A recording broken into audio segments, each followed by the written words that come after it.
So let's quickly go through what's happening. And I want us to look at the dramatic and critical period that we've reached in Zimbabwe. This government is going to collapse within the next 30 days. And this is a very brief statement that I'm making because Mnangagwa has totally mismanaged everything.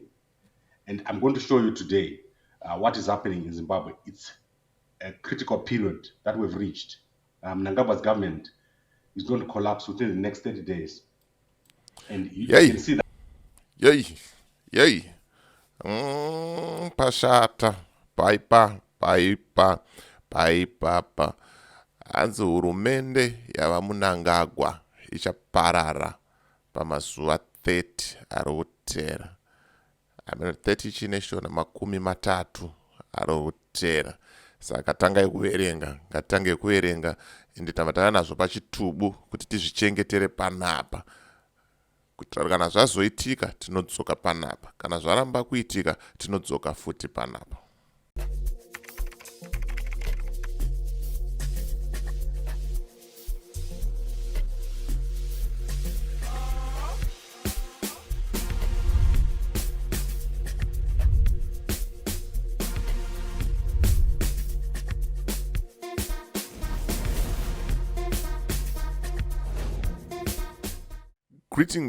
Greetings, good people. My name is DJ Oli, and welcome to Point 5 Creative Studios. Chitubu checontent, chitubu chisingapwe, chitubu chinonwa nemunhu wese, chitubu chakavhenekwa chikaongororwa nana mazvikokota kunzi aiwa chitubu ichi chiri healthy, chine content yakachena yakakodzera kunge ichikonsumwa nemunhu akaita kunge iwewe. So if it's your first time here, dzvanya subscribe button and the notification bell so that you don't miss out on any exciting content uploaded. Kana ungo wagara uri mugari wepanapa, dango kutenda nekuita sei nekukurumidza kubhadhara rent. Nyaya dzacho dzasvika pakaipa, nyaya dzacho dzasvika pakashata. Ma1 ndisandapinda munyaya iyi, dangoti kana une business raunaro rauda kushambadzirwa panapa pachitubu, tinokufambira nyaya dzacho. Handiti kana une nyaya dzaunenge unadzo, dzaunenge wasangana nadzo muchiraundi, unondibata futi panhamba dzangu dziri pasi apa. Handitika right. Madzibaba masango, ndanzwa makuhwa ekuti vachanga vachipinda muSouth Africa, but kubva last week ndichitraya kuvabata. Ndichazombozama nhasi kuti ndivabate, ndinovabata here. Saka South Africa wawanirwa nyasha.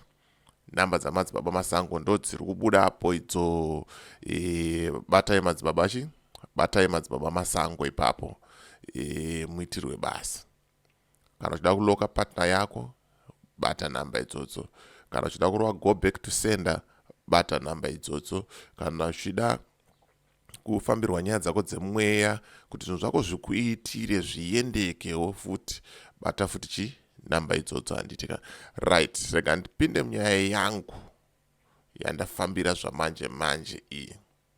Ndaiwana pagambakwe media ichitaurwa namukoma Gambakwe. Saka if you are interested in the whole clip, you can go and watch it. Hanzi masupporters aPresident Mnangagwa akabhadharwa kuti auye kuzosvotesa Vice President Chiwenga. But ipapa hapana zvapo, hapasipo pane nyaya yangu pandiroda kubata. Pandiroda kubata ndo panzi Hurumende Yava Mnangagwa ichaparara in the next 30 days. So you can go and watch the whole clip pagambakwe media, mozvionera ikoko kuti zviri kuita sei, zviri kufamba sei. But panapa rikatimbotaura nezvenyaya iyi yandauya nayo zvamanje kuti mawana regati play it inzwe offer. So let's quickly go through what's happening. And I want us to look at the dramatic and critical period that we've reached in Zimbabwe. This government is going to collapse within the next 30 days. And this is a very brief statement that I'm making because Mnangagwa has totally mismanaged everything. And I'm going to show you today what is happening in Zimbabwe. It's a critical period that we've reached. Mnangagwa's government is going to collapse within the next 30 days. And you right, can see saka muri kunzwapo pari kunzi hanzi mukuru wenyika haana chaari kuita chinobatika. If you check pane video futi ramukoma Gambagwe randakareacta panapa raitaura iro richitaura kuti mukuru wenyika haagone kupedza maproject. Anobata project iyi osiya, obata iyi osiya, obata iyi osiya, obata iyi osiya. Mukoma Gambagwe vakazoita futi imwe vaitaura kuti General Chiwenga VP ndo vatora vaita take over maprojects ari kuita sei ari kuitwa nemukuru. And I think nezuro futi ndakaita another video richitaura the same thing, vachitaura nevakomana vari kugadzira marodhi kuti vakomana basa ngaripere, basa ngarifambe. Saka ndo reason why iri kutaurwa namukoma Gambagwe kuti hurumende yava president Emmerson Mnangagwa ichaparara mumazuva 30 ari kutera. I am confidently saying this, and this is to do with what's happening with the currency. It's very sad what's happening with the currency. It's collapsing by more than 100% every week. So every week the Zimbabwe dollar is collapsing by more than 100%. So if you look at what has happened last week, it was around 15. Right now it's around 40. So the exchange rate that is being quoted is around 40. And companies are estimating that it's going to lose another 100%, which means it will be around 80 by the end, 80,000 by the end of next month. However, that's not all. Mnangagwa is doing crazy stuff. And I want to show you what they did yesterday at the opening of Champion Foods. Champion Foods is a company by Mnangagwa. He is taking his maize from his farms in Kwekwe.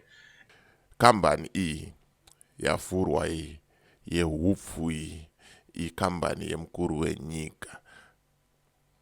Amen. Koyo mutemo unozombobvumira kuti mukuru wenyika aite tumwe business here twakadai so nekudai so. Amen. Vanoziva mutemo tibatsirewo mucomment section tingoita sei tionesane tidzidze kakudzidza kakupera. Ceremony of opening of Champion Foods. The supporters of Mnangagwa who were hired started to mock General Chiwenga, and I want to show you a video. I'm not talking here about something that's not on video. With the 2030 Anenge Achipo slogan. Remember I said that slogan is very dangerous. Yesterday they did it in front of General Chiwenga. So let me show you a crowd of hired young people who were made to chant that slogan yesterday.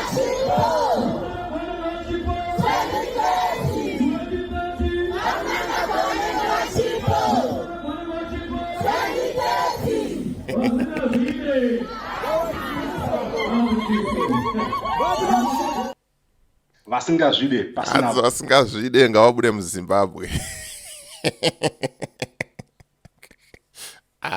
Vakashata baba. Vahwari iwe hanzi ngavabude muZimbabwe baba.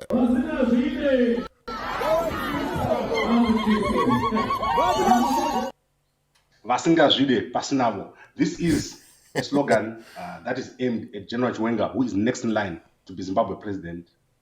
And Chiwenga did speak at that function. And he clarified that this project was actually a partnership between Zimbabwe government. So some of the funds that went into this project came from the government.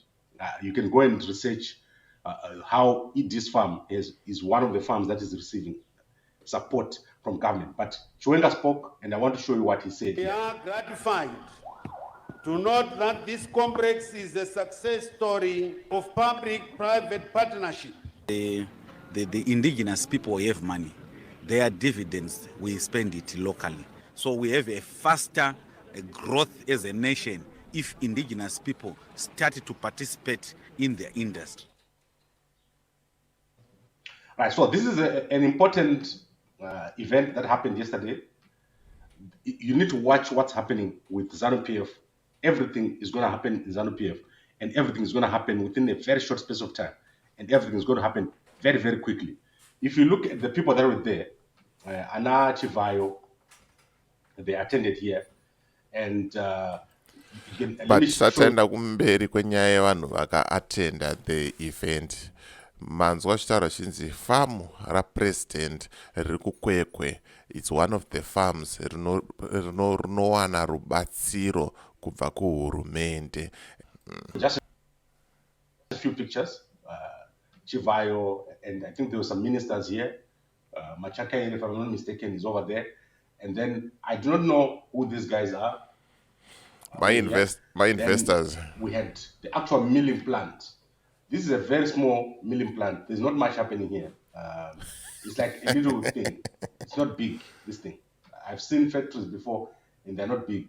These are very small. This is a small operation. However, the presence of Scott Sakupanya is very worrying.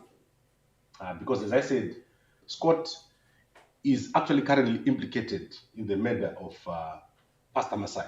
So Mnangagwa should not be anywhere near Scott Sakupanya, because this guy is going to end up in jail very, very soon. As soon as the investigation starts into this matter, Scott is going to be in jail. He's going to be arrested.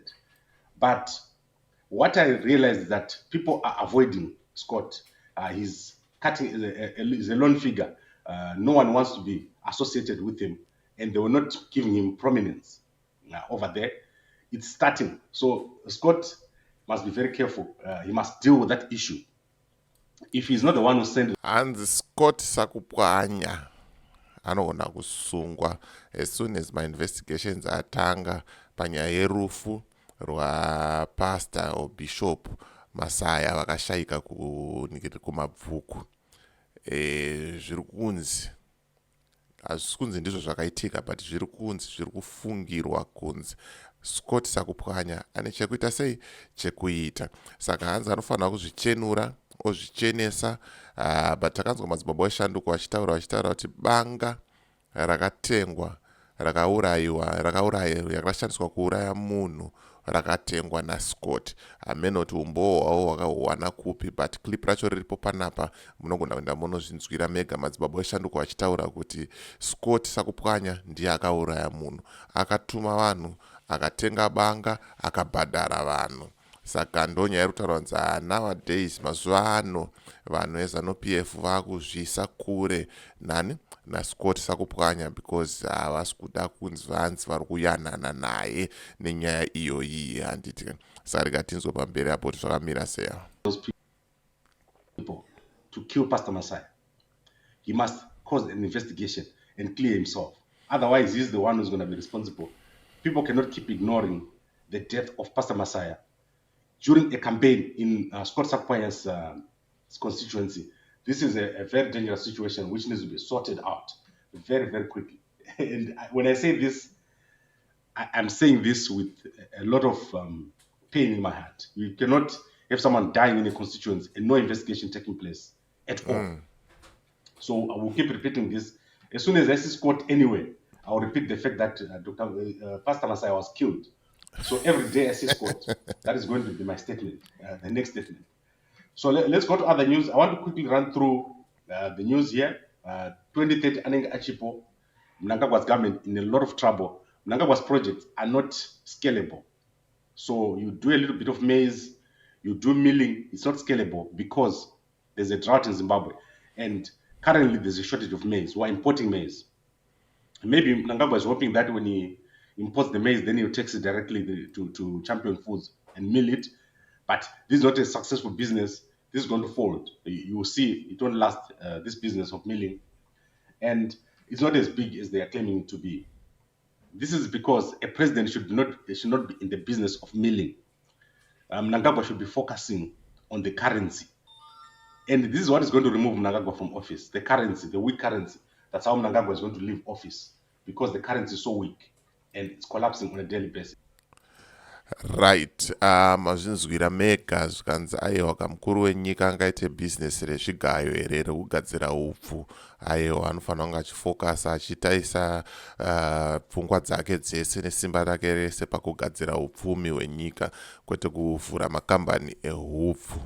Hanzi ndo chinhu chichadonhedza mukuru wenyika, chichamubvisa pautongi. 30 days tatanga kuerenga nhasi tichienda kumberi, tichazodzoka futi after 30 days toona kuti zvamira sei. But mawanzwa mukoma Gambagwa achitaura iye achiti hurumende yava Mnangagwa in the next 30 days ichakolapsa.